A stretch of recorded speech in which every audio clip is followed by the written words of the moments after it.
what is the relationship between INFJ perfectionism and INFJ imposter syndrome? Well, of course, there's a relationship. Let me just say this out, right off the bat. There is a relationship there.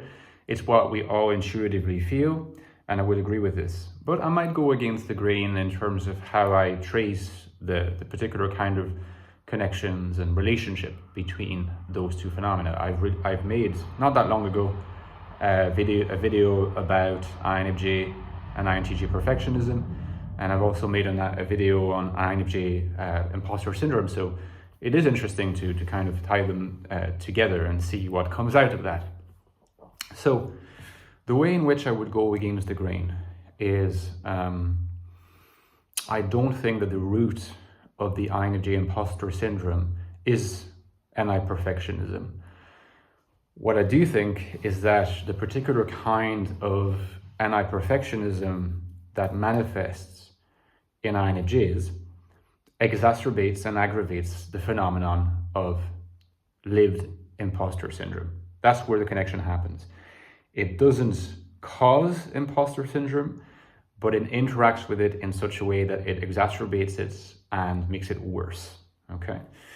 So first of all, why do I say that it does not cause it? Well, if you watch my videos, my previous videos, you might already have an inkling as to what I'm going to say here, but nevertheless, you see, perfectionism is really about a skill or about an activity, right?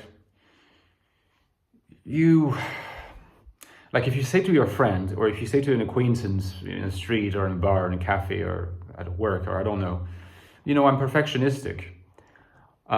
People don't understand what that means, but they won't understand it as something that you just, like, that's what you are. Like, one of trait that defines me is that I'm perfectionistic, abstracted from context. What it means is that when you're engaged in a particular kind of task, when you have to deliver an outcome of a certain sort, you have a quite high standard of what you want the finished product to be. So the alignment between your internal representation of what you want the product to look like and the product will be quite stringent, okay? So that's the level that's what we would sort of encapsulate by the word perfectionism. But note that this means that perfectionism is all about what in certain schools of psychoanalysis would be called object relations. It's all about your relationship to the object. It's about how you relate to a particular kind of object, namely what you will produce, okay? And that can be lots of different things, but it nevertheless is an object. So it's not really about, it doesn't say something about you only, it says about your relationship to objects, okay? Imposter syndrome, I believe, is fundamentally an ego thing. It's only derivatively about object relations. So it's first about how you feel about yourself. It's a being thing rather than a having or doing thing. That's the difference between perfectionism and imposter syndrome.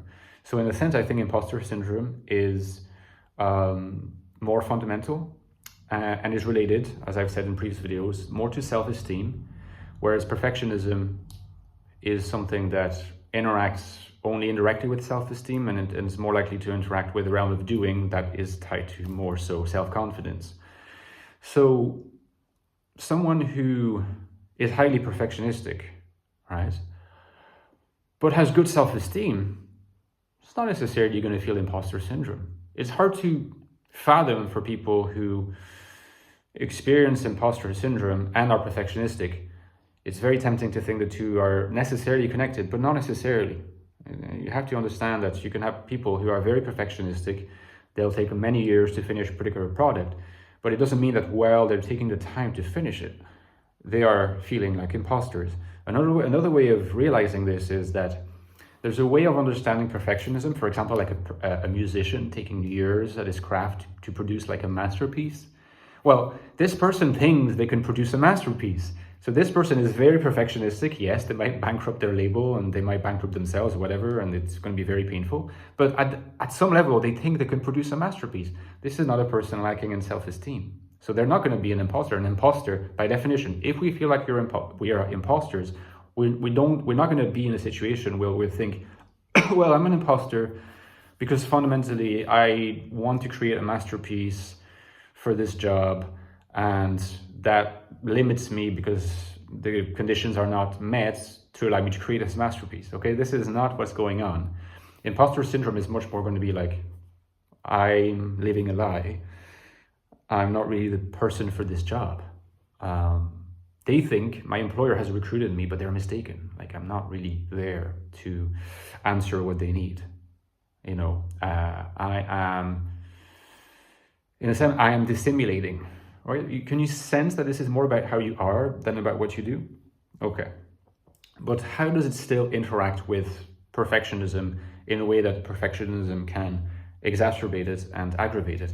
Well, it's simply that if we agree that when you have imposter syndrome, right, there's a strong relationship between that and your self-esteem. That can be, in a sense, that can be certainly assuaged and soothed by increasing your level of self-confidence. In a sense, self-confidence comes to compensate for the relatively low self-esteem.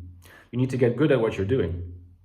So you need to hopefully not take too much time, especially say if you're starting in a new position, to get good at, to feel like you are good at what you're doing, so that you no longer need to feel as much imposter syndrome, because it will be visible to yourself and others that you're actually really good at what you're doing. You just need a bit of time because you're just starting in this position.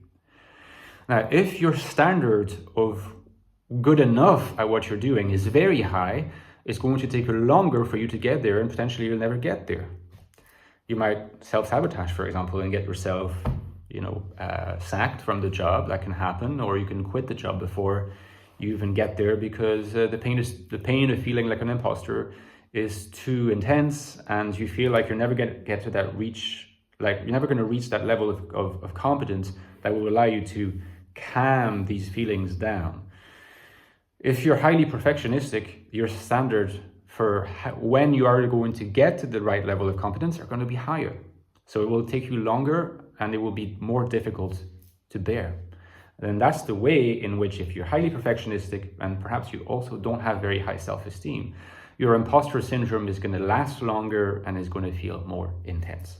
So hopefully that clarifies things, but do let me know in the comments what you think. Give me a like if you enjoyed the video, guys, and don't forget I've written 2 books on INFJs. You might have heard about those books, maybe. The Infinite Soul is my latest one, came out a few months ago. The Infinite Soul, INFJ Life in the Modern World, how INFJs can find happiness, purpose, and value in this world that we often see as hostile. And most importantly, how we can achieve these things while remaining completely and even more authentic to being INFJ. Okay? We're not going to make any concessions here, guys. So that's the book to get. And reviews for the book, always really appreciated for referencing purposes. Only takes a few minutes of your time, guys, so please consider it. The prequel to that book, a bit older, but also available at the links below, is the Ecstatic Soul. A new look at the INFJ personality. To my knowledge, it's the most in-depth analysis, entire book dedicated to the INFJ mind and INFJ consciousness, how it works, what it feels like to be an INFJ. If you want to know more about this is the book to get, guys. And as always, don't forget that my channel very much depends on Patreon, so I can continue producing lots of content. These are not easy times, and I have, basically, I can really use your help. So there is a link below to my Patreon page. You can access bonus content every 2 weeks now. In-depth discussions of topics from my mainstream YouTube channel and from my books. You can interact with me directly. I'm quite active there. There's a growing community, and you can suggest new content. You get priority for that as well. Like if you tell me, okay, I'd like you to cover this, I will cover it. You can trust me. So from anywhere from $3.50 a month, consider it. There's also a one-off option via PayPal. Thank you very much for that, guys, and I'll talk to you next time. Bye-bye.